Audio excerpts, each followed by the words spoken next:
From the Empire State to the Golden Gates, this is Quad Radio USA. Oh, yeah. Now, with all the dirt from the world of ATV motocross and GNCC racing, here's Mr. 10 Seconds,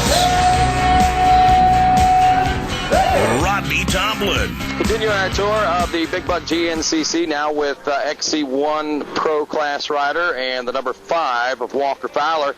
As we say, welcome to the Big Buck GNCC, Walker. How's things going, buddy? Big Buck, haven't seen any yet, have you? Not out here yet. I think we scared them all away, but you know, the rumor has that there are some big bucks around here during hunting season. It's just that by the time we get here, their horns are all gone, so if we did see a buck, we probably wouldn't even know it, man. Exactly, and who knows how big it'd be. Exactly. I'd say it's huge, though. It's a monster from what I hear. It is a Bigfoot. It's as big as Bigfoot. It's a Bigfoot, big buck. That's exactly what it is. But with that in mind, man, I mean, that means you guys got some stuff to be looking for out there. Not only do you have to worry about other competitors, but big monster deers out there. Yeah, monster deers, bears, Godzilla, you know, anything. Did you see Godzilla, too? I saw him. It was scary. He scared me. I peed a little, I think.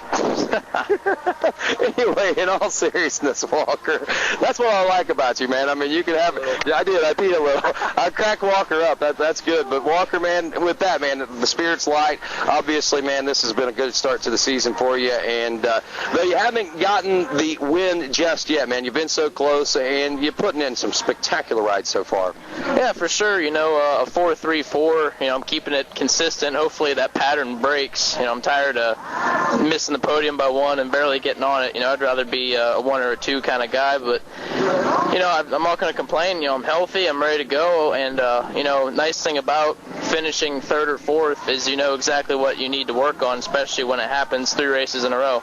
So you know, the 2 weeks here in between, you know, North Carolina and Big Buck, I went home and completely changed my program up. I'm pushing harder than I've ever pushed. You know, even people are noticing. They're like, "Wow, you're looking good." I was like, "I know."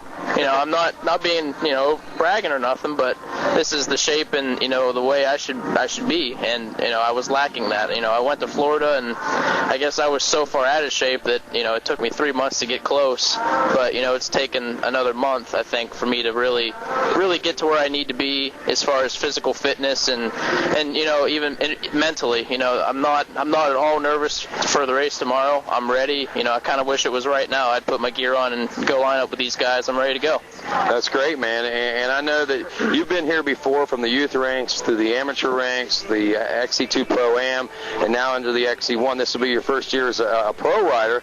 But, I mean, this place, we've been here 16 years. This will be our 16th year. So you've obviously been here. You have an idea of what to expect. Have you had a chance to walk a track and know what tomorrow more might have than what years past? Kind of crazy to think that it's almost as old as I am.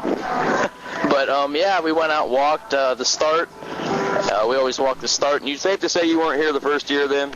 No, it's only 3 years younger than I am, so I was not here. But, yeah, we usually walk the start and, like, the first mile or something. Got the bicycle out, so I was actually able to do a lot more than I usually will walk, like the first mile and the last mile and the start and the finish line section, and that's it. But we went out and, like I said, did the first mile, went to the 5.5 and rode the track in. And, you know, it's gonna be a tough race. There's really, it's tight, but it's still fast, but it's really single line, like, if that makes sense. Like, it's going to be fast, but it's going to be fast in a train. So there's really not a lot of room for error or room for passing, so you're just going to have to, as long as you ride a smart, clean, fast race, you're going to be in a good position if you get the good start. So basically just try to hang with those guys right till the very end, and then I guess the last couple miles is where it's all going to get sorted out at.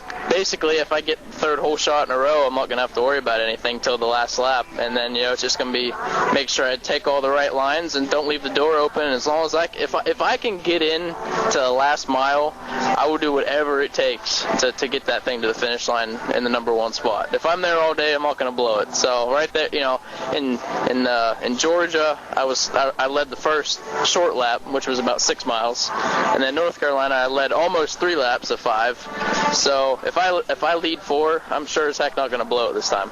Wow, I like the way you're talking out here, and I'm going to leave it just at that right there. No more questions. We're just going to go and see what happens tomorrow, brother. So good luck to you, man. Go have fun, and looking forward to this one for sure. Absolutely. Yep. Expect big things from the Balance Racing Yamaha crew. That's all I got to say. Expect big things here at the Big Buck. Everything's big. I mean, we're not in Texas, are we? And we're not in Texas. Imagine that. That is amazing. That's Walker Fowler. I'm Rodney Tomlin. This is Pod Radio. Speaking of amazing.